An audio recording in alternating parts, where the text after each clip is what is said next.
दोस्तों इस वीडियो में हम लोग चक्रवृद्धि ब्याज और मिश्र धन निकालना सीखेंगे।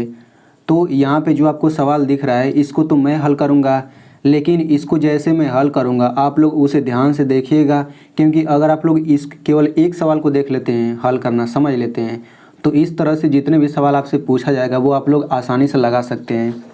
तो यहाँ पे आप लोग जो सवाल ये देख रहे हैं इसमें क्या कहा गया है, 2000 रुपये का 10% वार्षिक ब्याज की दर से 2 वर्ष का चक्रवृद्धि ब्याज ज्ञात कीजिए। इसको आप लोग खुद हल करेंगे। हो सकता है आपको ये कठिन लग रहा हो, लेकिन जब आप लोग इस प्रश्न को अच्छे से समझ लेंगे तो फिर ये बड़े आसानी से आप लोग लगा लेंगे। तो चलिए हम लोग सबसे पहले इस प्रश्न को हल कर लेते हैं। तो देखिए इस प्रश्न में कहा गया है 4000 रुपये का 10% वार्षिक ब्याज की दर से 3 वर्ष का चक्रवृद्धि ब्याज ज्ञात कीजिए। तो देखिए इस प्रश्न में हमसे चक्रवृद्धि ब्याज पूछा गया है, तो सबसे पहले हमें सूत्र पता होना चाहिए, तभी तो हम लोग लगा पाएंगे सवालों को। तो देखिए सूत्र क्या होता है, हम लोग इसको हल करने के लिए केवल 2 सूत्र पता होना चाहिए हमें। उन दोनों सूत्रों के उपयोग से हम लोग यहाँ पे चक्रवृद्धि ब्याज निकाल सकते हैं। तो दोनों सूत्र कौन कौन सा है, देखिए पहला सूत्र क्या है, चक्रवृद्धि ब्याज बराबर होता है ए माइनस पी। ए जो होता है मिश्र धन होता है और पी जो होता है मूलधन होता है। तो चक्रवृद्धि ब्याज बराबर होता है मिश्र धन माइनस मूलधन। तो आपको ये पहला पता होना चाहिए। दूसरा सूत्र ये पता होना चाहिए, ए बराबर पी कोष्टक में 1 + r/100 पूरे पर n घात। तो इन दोनों सूत्रों में सबसे पहले ए और पी क्या है, आर क्या है, एन का, ये सब तो पता होना चाहिए ना। तो चलिए उसे भी हम लोग समझ लेते हैं। तो देखिए ए जो होता है मिश्र धन होता है और ए का फुल फॉर्म होता है अमाउंट, ठीक है ना, इसीलिए इसको ए से दिखाते हैं मिश्र धन को। और पी का मतलब होता है मूलधन और इसका इंग्लिश मतलब होता है प्रिंसिपल, इसीलिए इसको कैपिटल पी से दिखाते हैं। अब आर जो होता है ना दर होता है, इसको हम लोग रेट कहते हैं। अब यहाँ पे देखिए एन जो होता है वो समय होता है, ठीक है ना। यहाँ पे देखिए एन के लिए कोई इंग्लिश वर्ड कुछ होता नहीं है जिसका मतलब समय होता हो, तो इसीलिए किसी किसी किताब में यहाँ पे एन की जगह पे टी रहता है। तो टी अगर रहेगा तो टी का मतलब टाइम हो जाएगा, ठीक है ना। अब यहाँ पे देखिए C.I. इसका मतलब होता है चक्रवृद्धि ब्याज, यानी कि चक्रवृद्धि ब्याज को शॉर्ट में लिखने का तरीका होता है C.I. और इसका फुल फॉर्म क्या होता है, कंपाउंड इंटरेस्ट। देखिए यहाँ से C ले लिया गया है, यहाँ से I, तो CI हो गया है। तो यहाँ पे अगर हम लोग यहाँ पे सूत्र बनाना चाहें हिंदी में तो क्या हो जाएगा, चक्रवृद्धि ब्याज बराबर मिश्र धन माइनस मूलधन। और यहाँ पे ये सूत्र क्या हो जाएगा, मिश्र धन बराबर मूलधन कोष्टक में 1 + दर/100 और पूरे पर घात समय। तो चलिए अब हम लोग इस प्रश्न को हल करते हैं। तो देखिए यहाँ पे दिया गया है 4000 रुपये का 10% वार्षिक ब्याज की दर से 3 वर्ष का चक्रवृद्धि ब्याज ज्ञात कीजिए। तो यहाँ पे आप लोग जब भी सवाल हल करेंगे ना, तो जो चीज़ आपको दिया रहता है उसे सबसे पहले लिख लेते हैं, ठीक है ना। तो यहाँ पे आप लोग यहाँ पे लिख सकते हैं दिया है, तो क्या क्या दिया गया उसे लिख लेते हैं। तो देखिए यहाँ पे 4000 रुपया दिया गया है, तो शुरू में जो रुपया दिया रहता है वही मूलधन होता है। तो यहाँ पे P बराबर कितना हो जाएगा, 4000 रुपया, क्योंकि मूलधन को P से दिखाते हैं तो P बराबर इतना हमने लिख दिया। अब देखिए जो ये परसेंट वाला होता है ना, यही दर होता है। देखिए यहाँ पे दर शब्द दिया गया है, तो ये जो परसेंट वाला होता है यही दर होता है, यानी कि R बराबर कितना दिया गया है, R बराबर 10% दिया गया है। अब यहाँ पे समय दिया गया है 3 वर्ष, तो यहाँ पे N बराबर लिख लेंगे 3 वर्ष, ठीक है। अब देखिए हमें क्या कहा गया, हमें कहा गया चक्रवृद्धि ब्याज ज्ञात करने के लिए, और चक्रवृद्धि ब्याज का सूत्र क्या होता है, देखिए चक्रवृद्धि ब्याज का सूत्र होता है ए माइनस पी, यानी कि मिश्र धन माइनस मूलधन। तो देखिए हमें मूलधन तो पता है 4000 रुपये, बस हमें मिश्र धन नहीं पता है। तो हम लोग सबसे पहले देखिए चक्रवृद्धि ब्याज निकालने के लिए सबसे पहले हम क्या करेंगे, मिश्र धन ही निकालेंगे, क्योंकि मिश्र धन निकाल लेंगे तो मिश्र धन में से मूलधन घटा देंगे तो हमारा ब्याज आ जाएगा। तो मिश्र धन निकालने के लिए हमें इस सूत्र का प्रयोग करेंगे, क्योंकि यहाँ देखिए ये मिश्र धन है, तो हम लोग इसी सूत्र का प्रयोग करके सबसे पहले मिश्र धन निकालेंगे। तो यहाँ पे चलिए हम लोग सूत्र लिख लेते हैं। तो A बराबर हो जाएगा P कोष्टक में 1 + r/100 और ये n घात हो जाएगा। अब इसमें हम लोग सभी का मान रख लेते हैं। तो A बराबर हो जाएगा, देखिए P बराबर कितना है, 4000 रुपये, तो हम केवल 4000 रखेंगे, ये हो गया 4000।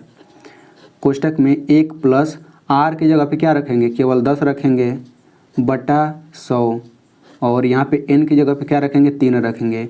तो यहाँ पे आप लोग देखिए जब भी आप मान रखेंगे ना तो केवल संख्या रखेंगे। जैसे देखिए P के जगह पे हमने केवल 4000 रखा, ये रुपया नहीं रखा। R के जगह पे इसमें केवल 10 रखा, ये परसेंट वाला चिन्ह नहीं रखा। N की जगह पे केवल 3 रखा, वर्ष नहीं रखा, ठीक ना, तो केवल हम संख्या रखते हैं। अब इसके बाद हम लोग क्या करेंगे, अब इसको हम लोग हल कर लेते हैं। तो देखिए जैसे ही आप लोग सभी का मान रखेंगे वैसे ही यहाँ पे देखिए यहाँ पे बटा आ जाएगा। तो हम लोग यहाँ पे ये बटा वाला जो है ना इसको हम लोग अलग से हल कर लेते हैं 10/100। यानी कि जब भी आप लोग मान रखेंगे तो यहाँ पे जो बटा में आएगा उसको आप लोग अलग से हल कर लीजिएगा, मतलब काट पीट के एकदम छोटा कर लीजिए। तो 1 शून्य से 1 शून्य कटा कितना आ जाएगा, 1/10 आ जाएगा।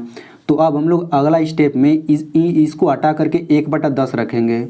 मान लीजिए अगर r बराबर 5 रहता तो ये 5/100 आ जाता। तो 5 एकम 5, 5 दूना 10, 20 बार में कट जाता है तो 1/20 आ जाता है। तो हम अगला स्टेप में इसको हटा करके 1/20 रखते हैं। तो यहाँ पे चलिए अगला स्टेप क्या हो जाएगा, a बराबर हो जाएगा 4000 कोष्टक में 1 प्लस, और यहाँ पे इसके जगह पे कितना रखेंगे 1/10, क्योंकि कट पीट के इतना ही आता है। तो ये हो जाएगा 1/10, और पूरे पर 3 घात है तो हम यहाँ पे 3 घात लिखेंगे। अब इसके बाद अगला स्टेप क्या करेंगे, देखिए मैं आपको बताता हूँ। ये हो जाएगा 4000 कोष्टक में, अब जब ये कट पीट के छोटा आ जाएगा तो हमें यहाँ पे ऐसे तिरछा गुणा करना रहेगा। ऐसे तिरछा यहाँ पे गुणा कर देंगे और यहाँ पे इसको जोड़ देंगे। इस 10 का हम लोग ऐसे गुणा कर देंगे, जो आएगा उसमें ये ऊपर वाला जोड़ देंगे। तो 10 एकम 10 हो जाएगा और ये ऊपर वाला जोड़ेंगे 11। तो जो आएगा यहाँ पे ऊपर लिखेंगे और नीचे ये 10 का 10 रहेगा, फिर यहाँ पे 3 घात। ठीक है ना, देखिए मैंने कैसे किया। जो नीचे संख्या रहेगा इसका गुणा हम लोग इसमें कर देंगे, और चूंकि यहाँ पे प्लस है तो हम ये ऊपर वाला जोड़ लेंगे। तो 10 एकम 10 हो गया, और ये 11 बटा ये नीचे वाला तो 10 का 10 ही रहेगा। अब इसके बाद हम लोग क्या करेंगे, देखिए तो यहाँ पे देखिए यहाँ पे गुणा का चिन्ह रहता है।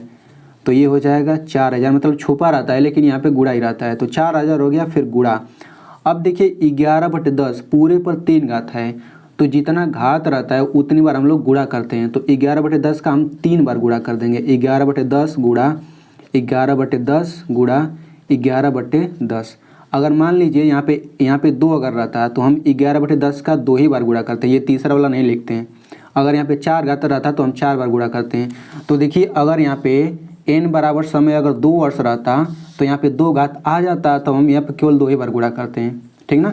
अब इसको हम लोग कैसे हल करेंगे, तो देखिए यहाँ पे एक रूल होता है कि जब भी भिन्नों का गुणा रहे, चाहे संख्याओं का गुणा रहे, चाहे भिन्नों और संख्याओं दोनों का गुणा रहे, तो नीचे वाली को हम ऊपर वाले के साथ काट सकते हैं और ऊपर वाले को नीचे वाले के साथ काट सकते हैं। सीधा सीधा कभी नहीं काट सकते हैं। तो देखिए 10 नीचे है, 4000 ऊपर है, तो यहाँ पे 1 शून्य से 1 शून्य कट जाएगा, 1 शून्य से 1 शून्य कट जाएगा, 1 शून्य से 1 शून्य। तो यहाँ पे ऊपर क्या बचेगा, ऊपर 4 बचेगा, फिर गुणा, यहाँ पे 11 बचेगा, फिर 11 बच जाएगा, 11 बच जाएगा।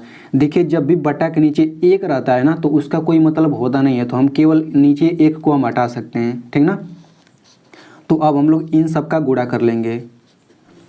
तो इन सब का गुणा करके आता है 5324।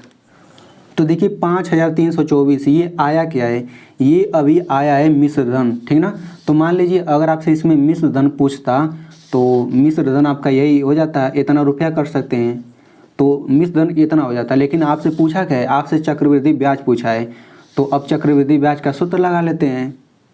तो लिखेंगे चक्रवृद्धि ब्याज बराबर, तो चक्रवृद्धि ब्याज बराबर क्या होता है, a माइनस पी। तो a का मान आ गया है 5324 माइनस p का मान हमें पहले से पता है, मूलधन कितना है 4000 रुपये। तो हम यहाँ पे ये लिख देंगे 4000, फिर बराबर।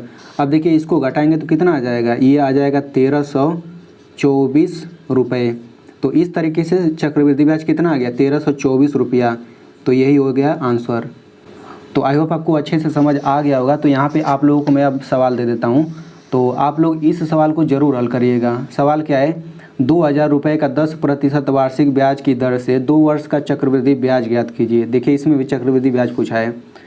तो दोस्तों इतने सरल तरीके से समझाने के लिए वीडियो के पीछे मेहनत होती है। तो आपसे केवल एक रिक्वेस्ट करूंगा कि आप लोग इस वीडियो को मेरी मेहनत के लिए एक लाइक कर दीजिए और इस वीडियो को अपने दोस्तों के साथ ज़रूर शेयर करिए।